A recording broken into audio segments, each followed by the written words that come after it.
এটা সমাধি, বাল্মীকি মুনির সমাধি। ও হ্যাঁ হ্যাঁ আরেকবার বলুন। বাল্মীকি মুনির সমাধি। কোথায়? ও এটা। বাল্মীকি মুনি মানে যে রামায়ণ লিখেছে, হ্যাঁ হ্যাঁ ওই রামায়ণ মন্দিরে যে রামসীতা লবকুশ।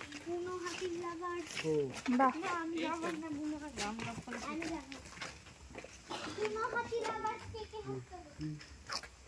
নমকা ওখানে কিন্তু আগুন জ্বলছে, সবাই যাই ঘুরে প্রণাম করবো। ওখানে গল্প শুনতে আসতো ওরা, ওখানে গল্প শুনতে আসতো ওরা মায়ের কাছে। জুতো খুলে উঠে যান, লবকুশের আতর ঘর। ইয়ে প্রদক্ষিণ করে আসুন, প্রণাম করে আসুন। লবকুশের আতুর ঘর কোনটা? এই যে এইটা জুতো পরে উঠে যাও, যাও যাও যাও। আগুন জ্বলছে মানে এখানে। মানে যজ্ঞকুণ্ড তো, ও চলেই আসছে। আচ্ছা এতদিন এসছে আমি নিতে দেখিনি। ও এ নাও কাঠ নিয়ে যাও, একটা এটা দিয়ে দেবে, ধরো ঘুরে এখন দিয়ে দেবে।